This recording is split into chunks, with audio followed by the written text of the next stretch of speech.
ಈಗೇನು ರಾಮ ಜನ್ಮಭೂಮಿ ಅಲ್ಲಿ ಕೆತ್ತಿರ್ತಕ್ಕಂಥ ಈಗ ಸದ್ಯಕ್ಕೆ ಬಾಲರಾಮನ ಕೆತ್ತಿರ್ತಕ್ಕಂಥ ಮೂರ್ತಿನ ಕೆತ್ತಿರೋಂಥ ವ್ಯಕ್ತಿ ನನ್ನ ಕಸಿನ್ ಸಿಸ್ಟರ್, ಅಂದರೆ ನಮ್ಮ ಅತ್ತೆ ಮಗಳ ಮಗ ಅಂತ ಹೇಳ್ಕೊಳ್ಳೋಕ್ಕೆ ತುಂಬ ಹೆಮ್ಮೆ ಆಗುತ್ತೆ. ಅವರು ನಮ್ಮ ಮೈಸೂರಿನವರು, ಮೈಸೂರು ಅರುಣ್ ಯೋಗಿರಾಜನವರು. ಅವ್ರಿಗೆ ಭಗವಂತ 100 ಕಾಲ ಇಂಥ ವಿಗ್ರಹಗಳು ಕೊಟ್ಟು ದೇಶಕ್ಕೆ ಒಳ್ಳೆ ಹೆಸರು ತರಲಿ ಅಂತ ನಾನು ಈ ಮೂಲಕ ಕೇಳ್ಕೊತೀನಿ. ನಾನು ಮೈಸೂರಿನಲ್ಲಿ ಅರಮನೆ ಎದುರುಗಡೆ ಒಂದು ಶಿಲ್ಪಿ ಬಸವಣ್ಣನ ಅನ್ನೋರು, ಅವರ ಮೊಮ್ಮಗ ಇವರು.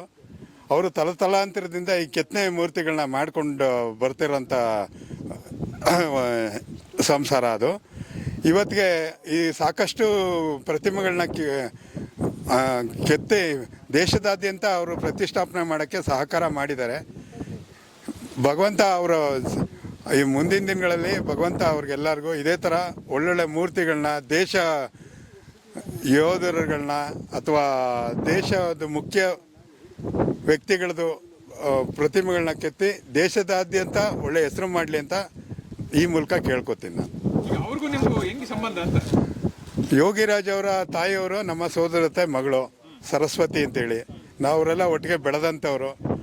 ಯಾವುದೋ ಜನ್ಮದ ಪುಣ್ಯ ನಮ್ಮ ಮನೆ ಮಗ ಇವತ್ತಿಗೆ ಇಂಥ ದೇಶದಾದ್ಯಂತ ಒಳ್ಳೆ ಹೆಸರು ತಗೋತಾರೆ. ನಮಗೆಲ್ಲ ತುಂಬ ಹೆಮ್ಮೆ ಆಗ್ತಾ ಇದೆ. ಪ್ರತಿಯೊಂದು ಮನೆಯಲ್ಲೂ ಎಲ್ಲ ವ್ಯಕ್ತಿಗಳು ಇದೇ ಥರ ಆಗಲಿ, ನಮ್ಮ ದೇಶದಾದ್ಯಂತ ಇಂಥ ಮಕ್ಕಳುಗಳೇ ಹುಟ್ಟಲಿ. ಇಂಥ ಚಿಕ್ಕ ವಯಸ್ಸಿನ ಹುಡುಗ ದೇಶದಾದ್ಯಂತ ಒಳ್ಳೆ ಕೆಲಸ ಮಾಡಿದ್ದಾರೆ. ಇಂಥ ಒಳ್ಳೊಳ್ಳೆ ಕೆಲಸ ಪ್ರತಿಯೊಬ್ಬರು, ಇಂಥ ಜನ ಅಂತಿಲ್ಲ, ಇಂಥ ಭಾಷೆಯನ್ನು ಎಲ್ಲರೂ ಸೇರಿ ನಮ್ಮ ಭಾರತನ ಚೆನ್ನಾಗಿ ಸದೃಢವಾಗಿ ಬೆಳೆಸೋಣ.